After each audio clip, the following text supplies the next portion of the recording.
Nous voici réunis pour une deuxième partie de révision générale sur les fractions. Nous nous rappellerons aujourd'hui comment représenter une fraction et qu'est-ce que sont les fractions équivalentes ou égales.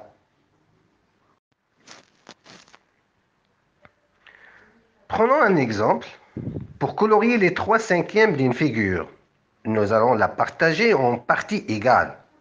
Ensuite, tout simplement, je colorie 3 parties de cette figure, c'est-à-dire ce qui représente les 3/5.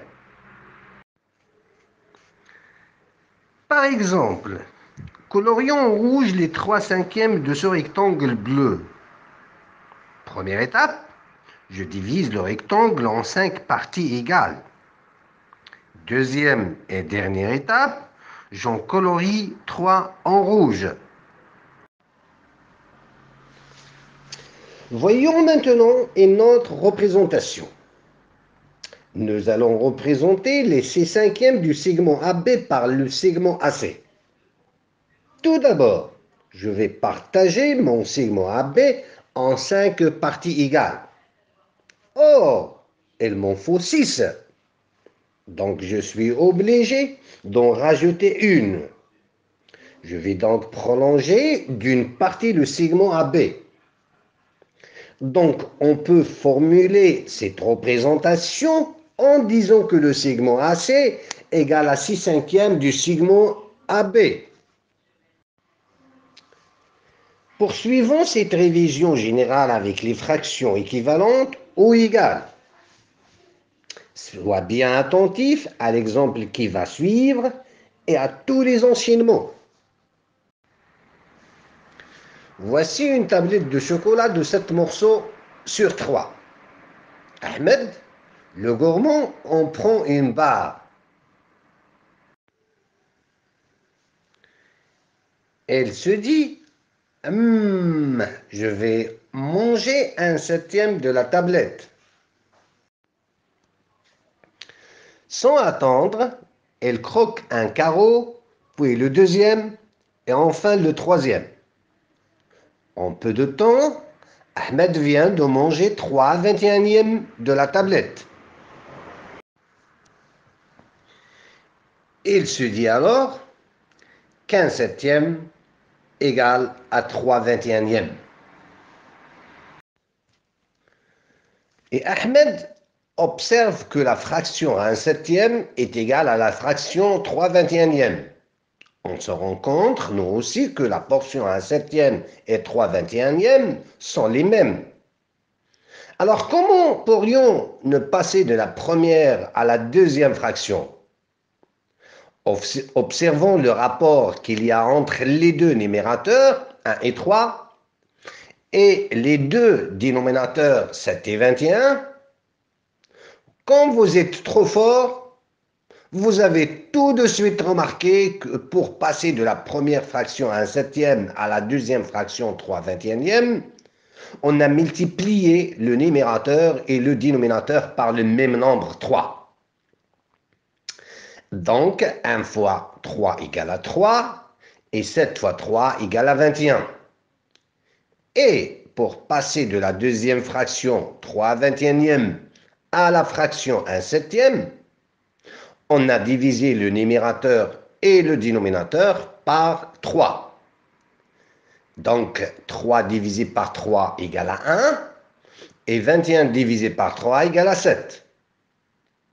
Alors, deux fractions sont égales si on multiplie ou on divise le numérateur et le dénominateur par le même nombre. Revenons à notre tablette de chocolat. On peut dire qu'un morceau sur 7 est égal à 3 morceaux sur 21. Et donc, que les fractions 1/7 et 3/21 sont égales. Ou bien, tout simplement, on dit que les deux fractions sont équivalentes. Alors, si maintenant Ahmed avait une tablette de chocolat de 7 morceaux sur 4, Alors, on pourrait dire qu'un morceau parmi les 7 égale à 4 morceaux parmi les 28.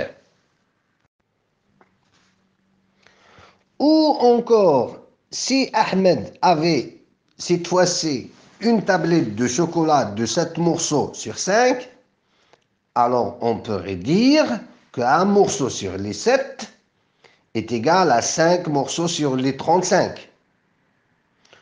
Ou encore, un septième est égal à 5 trente-cinquièmes.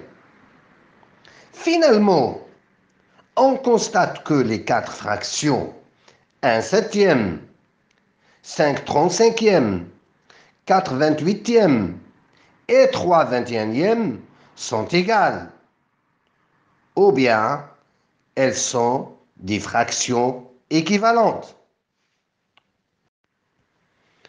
Ahmed laisse sa tablette de chocolat et observe là encore que la fraction 1 septième est égale à la fraction 4 vingt-huitièmes et que cette fois, pour passer de la première fraction 1 septième à la deuxième fraction 4 vingt-huitièmes, on a multiplié le numérateur et le dénominateur par 4. 1 fois 4, ça fait 4 et 7 fois 4, ça fait 28.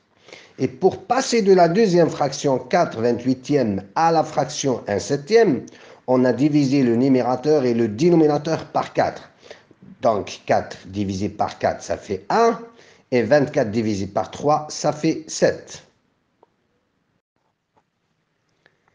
C'est alors que sa grande sœur arrive et signale à Ahmed que lorsqu'on divise le numérateur et le dénominateur par un même nombre, on dit qu'on a simplifié la fraction.